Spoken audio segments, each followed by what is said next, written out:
Okay, dear. Now let's learn be verbs. Let's learn be verbs. Be verbs.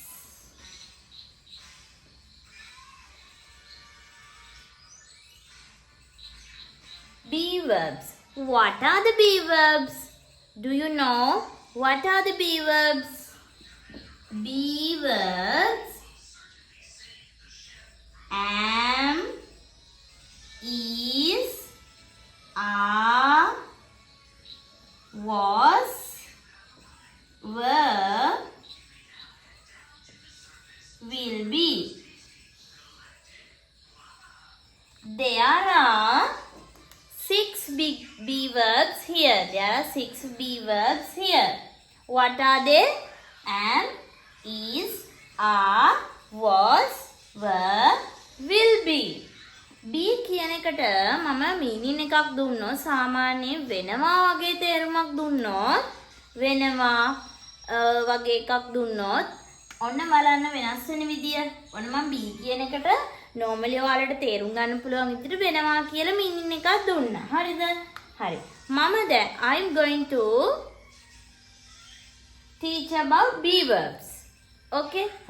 ඔන්න මම දැන් මේ තියෙන be verbs ටික parts 3කට කඩනවා. හරිද? කොටස් 3කට වෙන් කරනවා. හරි. බලමු මොනවද කියලා. am is are එක ගොඩකට ගන්නවා. was were තව ටිකක්. will be තවත් ටිකක්. හරිද? ඔයාලා දන්නවා ඉංග්‍රීසියෙන් sentence එකක් හදනකොට ඉස්සෙල්ලාම subject එක ඊළඟට verb එක ඊළඟට object එක විදියට තමයි අපි add කරන්නේ. හරි. එහෙනම් මෙතනට එන්නේ subject එකනේ. subject. subject කියන්නේ ක්‍රියාපදේ කරන කෙනා. be කියන්නේ වෙනවා නම් ඒක නිකන් verb එකක් නේද? ක්‍රියාපදයක් නේද? මෙන්න මේව verbs. මේ තියෙන්නේ be verbs. මේ ක්‍රියාපද. ඒක කරන කෙනෙක් ඉන්න ඕනි ඉස්සරහින්. ඊට පස්සේ verb එක මෙන්න මේ be verbs ටික ඊළඟට අපිට කැමති object එකක් පාවිච්චි කරන්න පුළුවන්.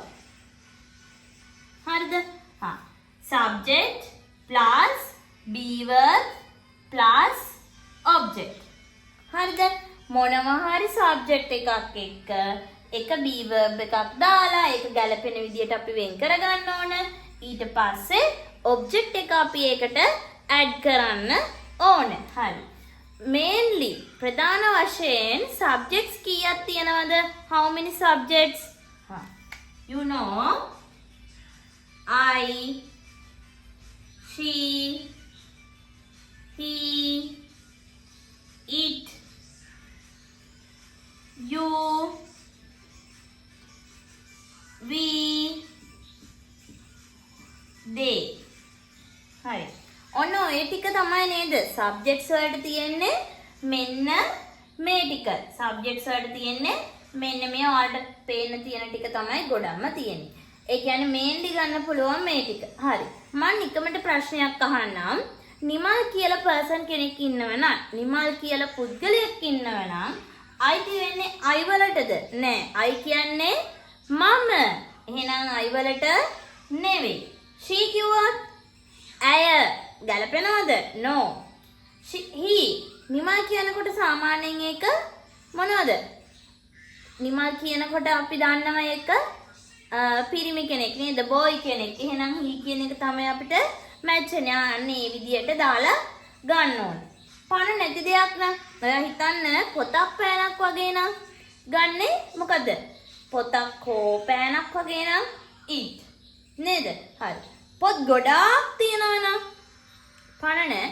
පොත් ගොඩාක් තියෙනවා නම් අපි පාවිච්චි කරන්නේ they. පොත් ගොඩාක් තියෙනවා නම් පාවිච්චි කරන්නේ they. හරි. එතකොට මම කිව්වොත් ගස් ගොඩාක් තියෙනවා නේද? ගස් ගොඩාක් trees ගොඩයි. trees කියලා වචනේ තියෙන්නේ බහු වචනයි plural. එතකොට පාවිච්චි කරන්නේ they. එක tree එකයි නම් a tree it. හරි. ඒ විදිහට තමයි. dog a dog කිව්වොත් it. dogs. they. හරි. ඔයාලට ඒක පුළුවන්. ඊට පස්සේ object එක ගත්තොත් object එකට ඕනම noun එකක් වෙන්න පුළුවන්. එහෙම නැත්නම් verb එකක් add වෙන්න පුළුවන් සමහර වෙලාවවලදී.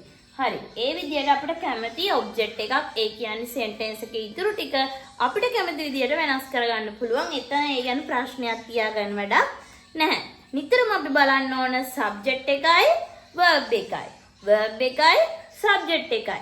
subject එක කොහොම වුණොත්ද verb එක වෙනස් වෙන්නේ. verb එක කොහොම වුණොත්ද subject එක වෙනස් වෙන්නේ. ඔතනින් තමයි පුතේ grammar ගොඩක් අයට වරදින්නේ. ඒක පොඩ්ඩක් ක්ලියර් කරලා අපි ඉගෙන ගත්තට පස්සේ ඒක ලොකුවට වරදින්නේ නැහැ. හරි. බලමු මම මෙතන කොටස් තුනක් දැවවා. මේ කොටස් තුන පුතේ පාවිච්චි කරන්නේ am is are කියන මේ තුන පාවිච්චි කරන්නේ present වෙලාවදී. present කියන්නේ දැන්. හරිද? was were පාවිච්චි කරනවා අපි past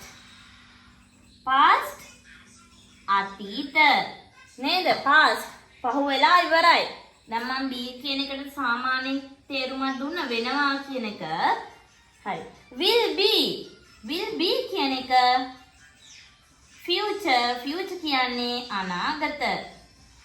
ඉස්සරහට වේවි. present කිව්වොත් මේ තුනේම තේරුම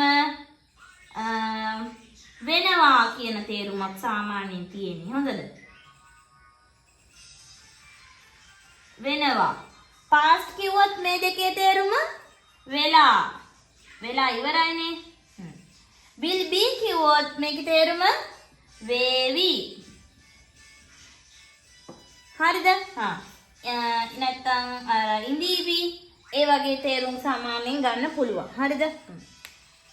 ඒ කියන්නේ මේ වේවි කියන්නේ අනාගත කාලේ ෆියුචර් එකට තමයි අපි ඒක බාර දීලා තියෙන්නේ. හරිද? අපි මෙතන ඉඳලා ගත්තොත් අපි මෙහෙම දැන් ඉන්නා දැන් present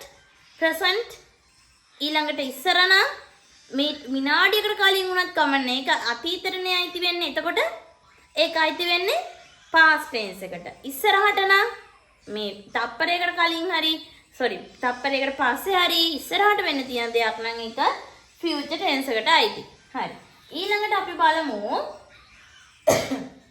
හරි. මේක දැන් කොහොමද පාවිච්චි කරන්නේ කියලා. ඒක හරිම ලේසි. ඔන්න බලන්නකෝ. I කිව්වොත් දැන් නම් මම දැන් විශේෂයි පුතේ. මම දැන් ඉන්න තත්ත්වය මට විශේෂයි. ඔයාලටත් ඒක විශේෂයි. ඔයා ඉන්න තත්ත්වය දැන් වෙනස් වෙන්නේ නෑ. දැන්නේ ඒක විශේෂයි. දැන් ඉන්න මම විශේෂයි. අනාගතේ මම ඉඳී දන්නෙත් නෑ. මොනෝ වෙයිද කියලා කියන්න දන්නේ නෑ. අතීතේ මම හිටියා. ඒක වැඩක් නෑනේ. දැන් ඉන්න කෙනා විශේෂයි. අන්න ඒ නිසා දැන් නිසා මම විශේෂයි. am කියන කෙනා පාවිච්චි කරනවා. හරිද? දැන් නමක් කිව්වොත් I am නිමල්.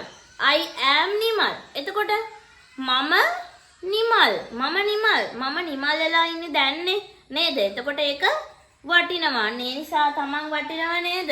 අන්න ඒ නිසා තමයි මේ I am කියලා පාවිච්චි කරන්නේ.